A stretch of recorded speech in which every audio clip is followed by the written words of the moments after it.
Norðlenska nautakjötið. Uppskrift á góðu kvöldi.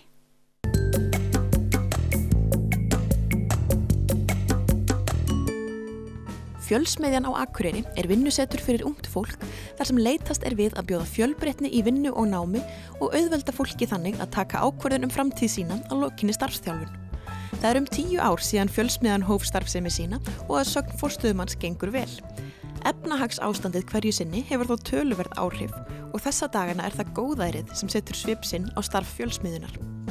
Þetta vinnustaður fyrir ungt fólk á aldrinum frá 16 og upp úr eiginlega, upp undir 30, en svona við miðað við 24 ára stundum. Og hér kemur fólk sem án vinnu og að koma sér svona réttu brautina og reyna að koma svo til vinnumarkaðinn aftur, og eða fólk sem hefur flosnað upp úr skóla.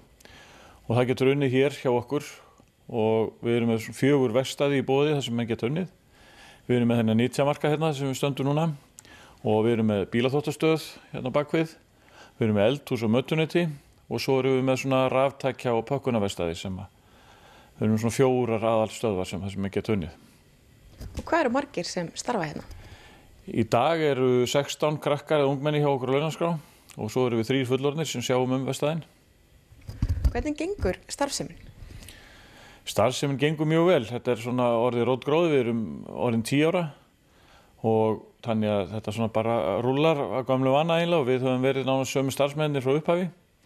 Þannig að þetta gengur allt sem vana gang, en auðvitað breytir starfsemin hérna aðeins í svona takt við bara þjóðfélagið. Já, nú verður mönnum tíðrætt góðæri og hagvöxt og svona. Hvaða áhrif hefur svoleiðis á starfsemi ykkar? Sko, það hefur kannski svona aðalega tvíþætt áhrif. Það annars vegar bara með ungmenni sem koma hérna í vinnu, að þau eru heldur færri heldur en hefur verið og eða kannski við sum hver allavega við meiri vandamál að stríða heldur en oft áður. En það bara gott atvinnuástand og þá geta miklu fleiri fengið vinnu bara út hennum almenna markaði.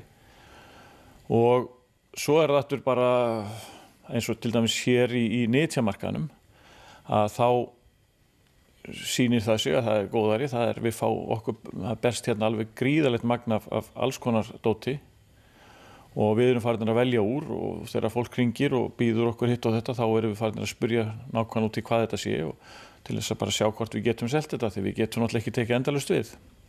Þannig að það mikið verið að endurnýja og svona?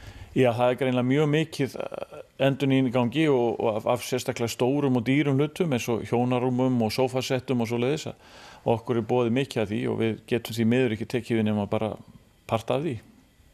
En einhver munur á ástandi hluta sem þið fáið? Já, mér finnst hlutirnir yfirleitt vera betri núna. Við erum að fá mun betra dót og það gengur ágætlega að selja það ennþá en við verðum samt við samdrátt í sölu hjá okkur að greinilegt að fólk fer frekar og hefur efnað að kaupa sér nýtt í dag heldur en var áður fyrir bara nokkrum örfáum árum síðan. Við erum hérna með bílaþvottastöð og að því við höfum ekki það mikið ungmennum eins og við höfum haft áður þá þurftum við að loka henni hluta síðast ári og það mjög lítil starfsemi þar hjá okkur. Við þvoum ekki nema kannski helming af því sem við gerðum áður fyrir bara 1,5 ári síðan. Við höfum bara ekki mannskap til þess núna og sjálfsög það gott að flestir fái vinnu en það kemur niður á því að við getum ekki sinnt öllum þeim verkefni sem við vildum geta. Nytjamarkað Fjölsmiðjunar þekkja sennilega flestir bæjarbúar en Erlingur segir alltaf nóg að gera þar. Það eru þó ákveðnir hópar sem eru mest áberandi meðal viðskiptavina Fjölsmiðjunar. Við erum með fastakúnna sem koma bara hér nánast daglega til þess að kíkja og sjá hvað í gangi og svo eru útlendingarnir sem búa hérna í bænum að þeir koma hér mikið. Þeir þekkja svona markað erlendis frá og eru vanir þessu og koma hér. Og svo náttúrulega ungt fólk sem að byrja að búa eða skólafólk sem að flytja í bæinn og vantar eitthvað smávegis í búslóðina hjá sér, það kemur mjög mikið hérna. Nú hefur, samhliða kannski auknum hagvexti, þá hefur kannski verið vaxandi meðvitund umhverfisvernd og svona. Hefur það engin áhrif svona á móti?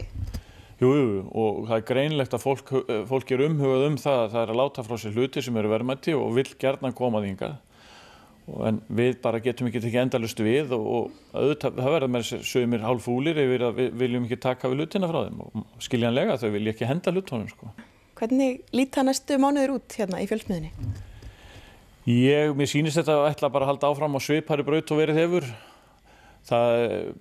Bílaþóttunum verður rólegur hjá okkur, en það alltaf nóg að gera hérna í nytjamarkaðnum og við erum með bíl sem að fer út allan bæ og hann stoppar nánast ekkert allan daginn. Í eldhúsinu hjá okkur í mötuneytun þá aukist mikið á síðasta ári. Fólk sem vill venjulegan heimilismat, það farið að koma hér mun meira og ákveðnir aðilar, ákveðnir hópar og fyrirtæki koma hér alltaf reglulega í hádeginu og borða hjá okkur. Frábært í matartímunum hérna hjá okkur. En þar aukningin, en það svona frekar minnkun á hinum stöðunum í hinum verkstæðinu hjá okkur. Það afmælisveisla framundan eða hvað? Já, við erum 10 ára, fjölsmiðjan 10 ára og við ætlum að reyna að halda upp á það núna í byrjun þess árs eða í mars einhver tíman, að þá ætlum við að reyna að hafa hér aðeins opið hús og bjóða gestum og gangandi að koma og skoða starfsemina. Og það alltaf gaman að því þegar við náum einhverjum áfanga svona og þetta hefur gengið mjög vel þessi 10 ár.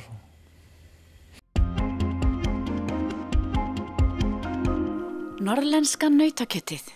Uppskrift á góðu kvöldi.